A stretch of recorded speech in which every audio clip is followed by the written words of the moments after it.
got a chance to see the new Joseph Gordon-Levitt film on Prime called Killer Heat. Let's talk about it right now.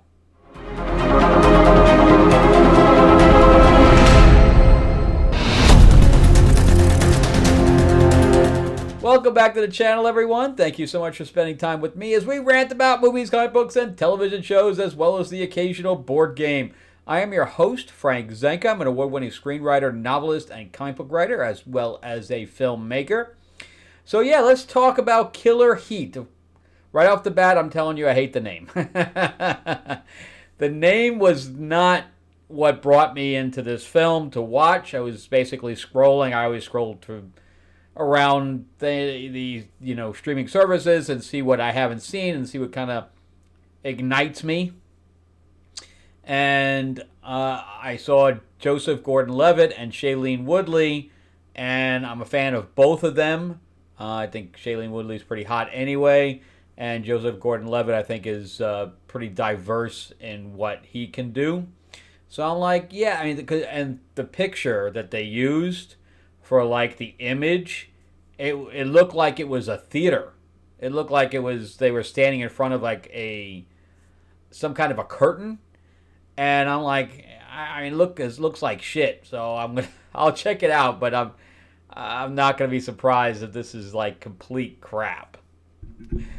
So I decided to watch it, and pleasantly surprised, I did like it. We'll go into what my score is later on, but this is directed by Philippe Lecourt.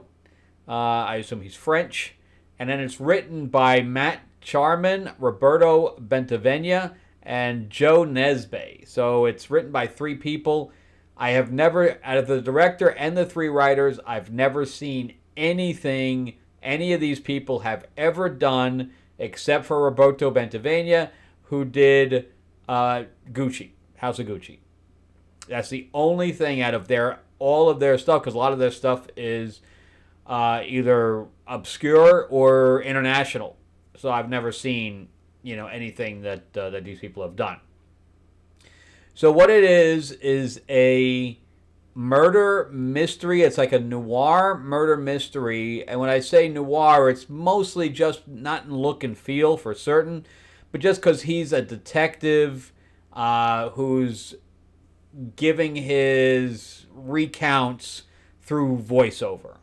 That's the only thing that I can tell you that it, relates to a noir.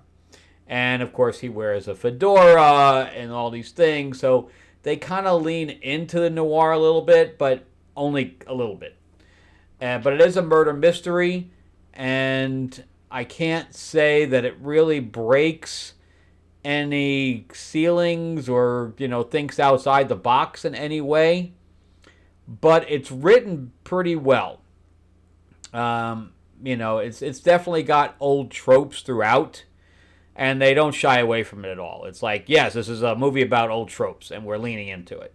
But it's based on a short story, and I really like the cast, especially the two that I named already. And then you have Babou, I hope I'm saying that, or Babou, Sese, and he is from Into the Badlands, which I haven't seen Into the Badlands for a long time, but I'm like, damn, I've seen this guy before.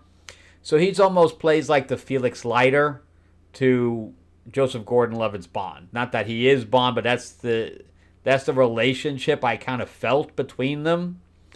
And so Joseph Gordon-Levitt is a down and out detective. I think he was formerly a cop, and in the States, in New York. And he had a breakup with his wife.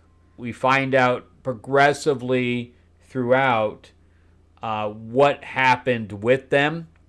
He decides to go to Greece. He just says, I'm out of here. I'm leaving my wife. I'm leaving my daughter. And I'm just getting out of Dodge. And he went to live in Greece, which is random at very least. We don't ever really find out what made him choose Greece over any other thing, but I guess just roll with it, We have a French director. He wanted to shoot in Greece, so we shoot in Greece. But then you have Shailene Woodley, who's also American, right? So you have very few Greek people in here outside of like the extras. And then you have Richard Madden, who I am not a fan of. I am not a fan of his acting. I know he played Robb Stark in Game of Thrones. I know he was in Citadel, which is probably the only place I really saw him play a good guy. But he really leans more into the bad guy thing. He just comes off as a bad guy.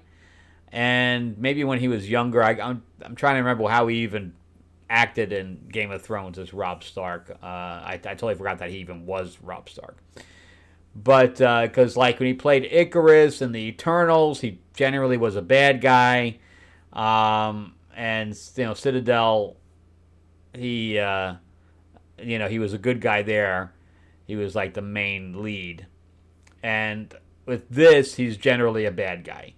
So he plays Shailene Woodley's husband, which is funny because he played Icarus in Eternals, and this movie starts out with the voiceover of the myth of Icarus, and him, of course, burning his wings because he went too high and all that. So it's funny that there is that correlation kind of accidentally. But anyway, I'm not really a big fan of Richard Madden. I think he's a one-note guy. And that's why if he plays a bad guy, it's fine. You can just be a one-note bad guy. I don't think he has a lot of range, as opposed to Joseph Gordon-Levitt and Shailene Woodley. I think far superior actors than he is. But anyway, so she's married to him, and she hires Joseph Gordon-Levitt to find out why Richard Madden's brother died. She thinks it's foul play. They say it's not. And of course, Richard Madden is playing both parts because they're twins.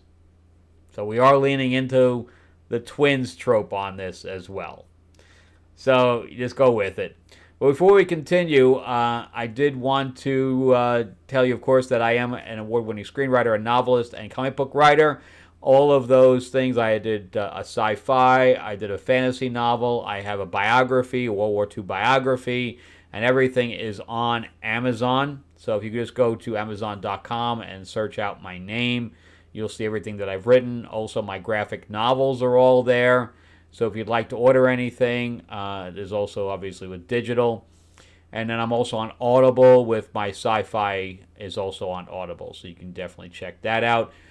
Plus, we are doing if you had any interest in writing or anything like that, we are doing a live stream this Thursday with many of the award-winning novelists that are going to be involved in our new Green Hornet novel for the 90th anniversary. I hooked up with Moonstone Books, who owns the rights, and I'm just helping them market. This is not the actual book. It's going to be a hardcover. And on top of that, the main writer on it, since it's an anthology, obviously there's a bunch of different writers, is Timothy Zahn, who created Thrawn for Star Wars. It also has Kevin J. Anderson, who writes for Dune, and just a pile of them. Bill Willingham is on it. Cover art by Matt Wagner, who did Batman and Grendel. Just a pile of people. And we're going to have probably half a dozen writers on the live stream. It's going to be at 8 o'clock Eastern Standard and 5 o'clock Pacific on my channel here. So you can just go to either scan the QR code or you can just go to the link in the description below. And also my Amazon link is down there as well. But it's going to be great. It's going to be up on Kickstarter. And you can go to greenhornetnoir.com and get notified when we launch it on Thursday. And also there's a link in the description below for that as well. We have broken 300 followers on it. So it's going to be a massive success. So definitely jump in there and get notified when we launch so that you can get some of the early bird specials and things like that we're going to put out. All right, so let's jump back into Killer Heat. Again, hate the name.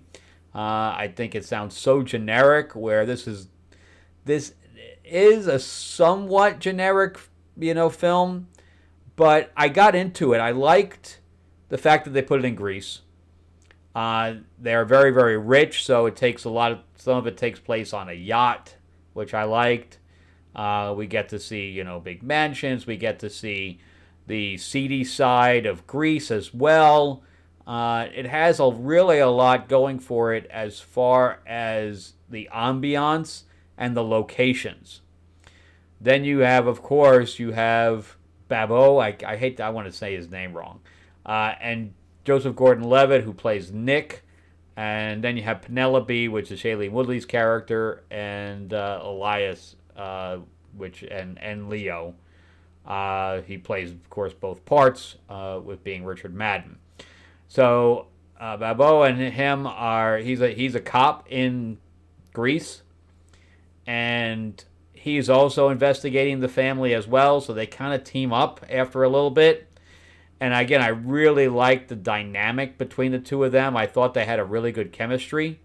And Joseph Gordon-Levitt has that ability of creating relationships with the other actors as far as their parts are concerned, that he can create that chemistry. And very few actors can do that. In fact, I watched Presence, which I just did a review on, and I didn't feel like any of those characters had any kind of chemistry whatsoever.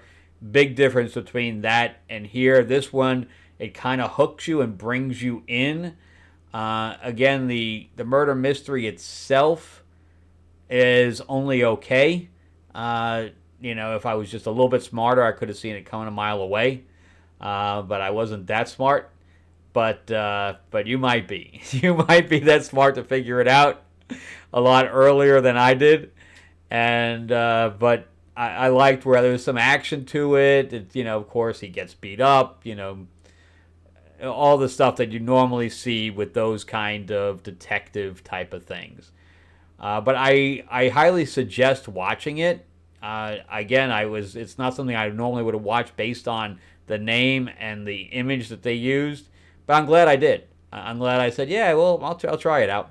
But it goes to show you that unless the actors draw you in, it was not like if there was unknown actors in there, I wouldn't have watched it. And it goes to show you that the actors do sell a film still. Just saying. All right, well that's it for me. So let me give it a little rating here. So out of 10, I'm going to give it a 7.5. Yeah, I thought that the production quality of it was really good. I thought the acting was good, and I was drawn into the mystery, even though it was razor thin. Even though the plot was razor thin, and I thought that all of the characters had their own little arcs going. So yeah, it's a rich people in turmoil kind of movie, and a down and out detective. I mean, very tropey. But good stuff. I thought they did a good job. All right, that's it for me. Thank you guys so much for watching. Remember to go to Amazon.com if you'd like to order anything that I've written. Remember to give me a like, give me a thumbs up if you can. And if you'd like to subscribe and ring the bell, ding, ding, you'll get notified about when I have other videos come up. I think I'm going to do a live stream tomorrow just on the game I'm completing right now. And also remember to jump into Green Hornet. It's called Detroit Noir City. It's going to be pretty amazing. Got a ton of really good talent on it. If you'd like pulp type of stuff. Of course, the Green Hornet and Kato, Bruce Lee. Was Bruce Lee's part. All right, definitely check out the link in the description below or greenhornetnoir.com. I'll see you guys on the next episode. Thank you guys so much for watching. All right, bye-bye.